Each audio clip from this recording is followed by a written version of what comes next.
El número de muertos en los terribles encuentros se elevó a más de 1.000.000, haciendo los romanos casi 100.000 prisioneros, de los cuales 11.000 fueron masacrados por las legiones victoriosas, después de la escogencia de los hombres válidos, entre escenas penosas de sangre y de salvajería por parte de los soldados. El viejo senador sentíase amargado con aquellos pavorosos espectáculos de matanza, pero le correspondía desempeñar la palabra dada y era con el mejor espíritu de coraje que daba pleno cumplimiento a su mandato. Sus pareceres y conocimientos fueron muchas veces utilizados con éxito, volviéndose íntimo consejero del hijo del emperador. Diariamente, en compañía de un amigo, el senador Pompilio Craso visitaba los puestos más avanzados de las fuerzas atacantes, verificando la eficacia de la nueva orientación observada por la estrategia militar de sus patricios. Los jefes de las operaciones varias veces le llamaron la atención para no avanzar demasiado en sus actividades valerosas, pero Publio Lentulus no manifestaba el menor recelo, realizando a su edad minuciosos servicios de reconocimiento topográfico de la famosa ciudad. Al final, en la víspera de la caída de Jerusalén, ya se luchaba casi cuerpo a cuerpo en todos los puntos de penetración, habiendo incursiones de parte y parte en los campos enemigos, con recíprocas crueldades contra todos los que tuviesen la desgracia de caer prisioneros. A pesar del celo del que estaban rodeados, Publio y el amigo, en virtud del coraje del que daban testimonio, cayeron en las manos de algunos adversarios que, al observarles la indumentaria de altos dignatarios de la corte imperial, los condujeron inmediatamente a uno de los jefes de la desesperada resistencia, instalado en un caserón a la guisa de cuartel, próximo a la Torre Antonia. Publio Lentulus, observando las escenas de salvajería y sangre de la plebe anónima y amotinada, que exterminaba a numerosos ciudadanos romanos bajo su mirada, recordó la tarde dolorosa del Calvario, en que el piadoso profeta de Nazaret sucumbiera en la cruz, bajo el vocerío aterrador de las multitudes enfurecidas. Mientras caminaba, tratado con brutalidad y aspereza, el viejo senador consideraba igualmente que si aquel momento señalase su muerte, debía morir heroicamente, como su propia esposa, en holocausto a sus principios, si bien hubiese fundamental diferencia entre el reino de Jesús y el imperio del César. La idea de dejar a Flavia Lentulia huérfana de su afecto le preocupaba íntimamente. Sin embargo, ponderaba que la hija tendría en el mundo la dedicación generosa y asidua de Ana, así como el amparo material de su fortuna. Fue en ese estado de espíritu, sorprendido con la sucesión de los acontecimientos, que veía a través largas calles llenas de movimiento, de gritos, de improperios y de sangre. Jerusalén, llena de asombro, movilizaba las últimas energías para evitar la ruina completa. Al cabo de algunas horas, extenuados de fatiga y sed, Publio y el amigo fueron introducidos en el sombrío gabinete de un jefe judío que expedía las más impiedosas órdenes de suplicio y muerte para todos los romanos presos, vengando las atrocidades del enemigo. Bastó que Publio mirase a aquel viejo israelita de rasgos característicos para procurar, deseosamente, una figura semejante en el acervo de sus recuerdos más íntimos y más remotos. Pero no pudo, de pronto, identificar aquel personaje. Sin embargo, el viejo jefe posó en él la mirada astuta y, haciendo un gesto de satisfacción, exclamó con una chispa de odio que le manifestaba en cada palabra: «Ilustrísimos senadores», enfatizó con ironía y desprecio, «yo os conozco desde hace largos años», y fijándose en Publio, acentuó con malicia: Sobre todo me honro con la presencia del orgulloso senador Publio Lentulus, antiguo enviado de Tiberio y de sus sucesores en esta provincia perseguida y flagelada por las plagas romanas. Si bien veo que las fuerzas del destino no me permitieron partir para la otra vida, en mi vejez trabajosa, sin que me desgraviase de una injuria inolvidable. Y avanzando hacia el viejo patricio que lo contemplaba excesivamente sorprendido, repetía con irritante insistencia: ¿No me reconocéis?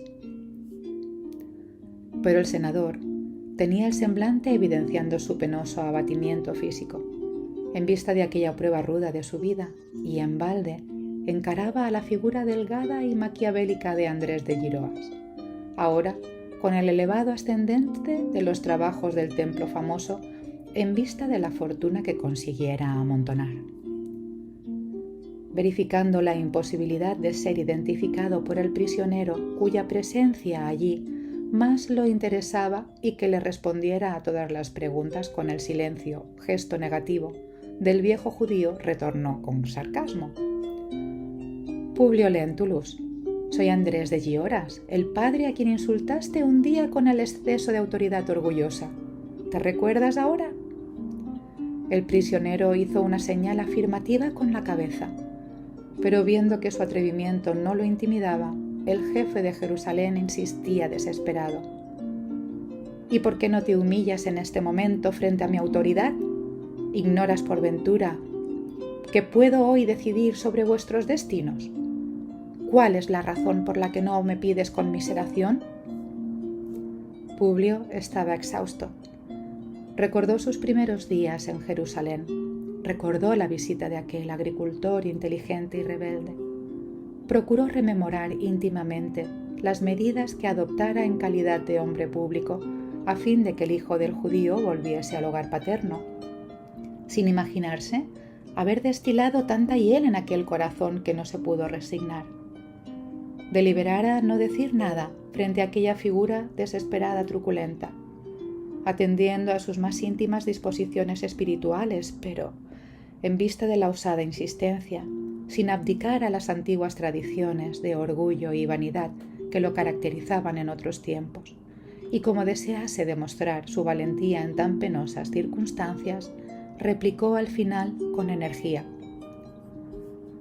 Si os juzgáis aquí en el cumplimiento de una sagrada obligación por encima de cualquier sentimiento particular y poco digno, no esperéis que os pida conmiseración por el hecho de que cumpláis con vuestro deber. Andrés de Gioras frunció el ceño, desesperado con la respuesta imprevista, andando de un lado para otro en el amplio gabinete como si estuviese reflexionando el mejor medio de ejecutar la tremenda venganza.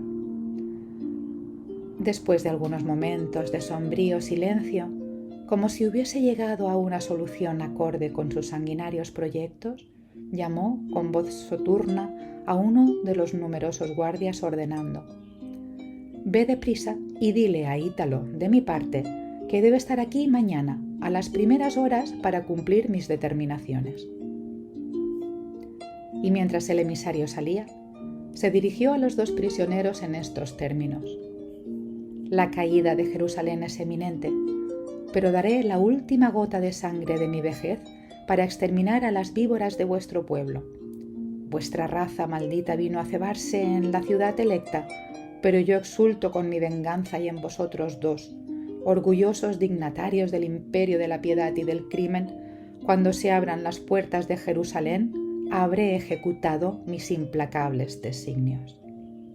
Callándose, bastó un gesto para que los dos amigos fuesen lanzados en una cueva oscura y húmeda, donde pasaron una noche terrible de conjeturas dolorosas, intercambiando amargas confidencias.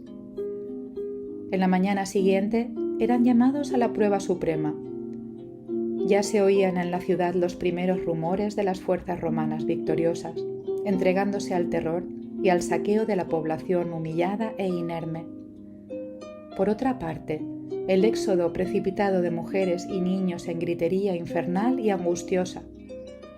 Pero en aquel caserón, de gruesas paredes de piedra, se refugiara considerable número de jefes y combatientes para la resistencia suprema. Publio y Pompilio fueron conducidos a una sala amplia, donde podían oír el ruido creciente de la victoriosa de las armas imperiales, después de lances dramáticos y cruentos, en tanto tiempo de terror, de rapiña y de lucha. Entretanto, allí en aquel compartimento espacioso y fortificado, tenía al frente centenares de guerreros armados y algunos jefes políticos de la resistencia israelita que los contemplaban. Ante el avance victorioso de las legiones romanas, era de notar la inquietud y el pavor que dominaba a todos los semblantes. Pero había un interés general por los dos prisioneros importantes del imperio, como si ellos representasen el último objeto en el que pudiesen cebar el odio y la venganza. Modificando aquella situación indecisa, Andrés de Gioras tomó la palabra y con la voz extraña y siniestra que retumbó por todos los ángulos de la casa dijo: «Señores, estamos llegando al fin de nuestra desesperada defensa, pero tenemos el consuelo de guardar dos grandes jefes de la maldita política de rapiña del Imperio Romano. Uno de ellos es Pompilio Craso, que comenzó su carrera de hombre público en esta provincia desventurada, inaugurando un largo período de terror entre nuestros compatriotas infelices.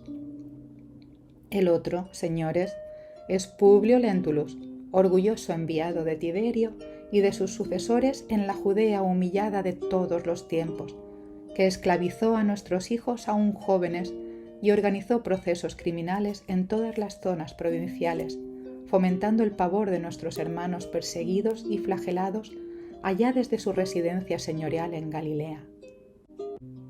Pues bien, antes que los malditos soldados del pillaje imperial nos aprisionen y aniquilen, cumplamos con nuestros designios».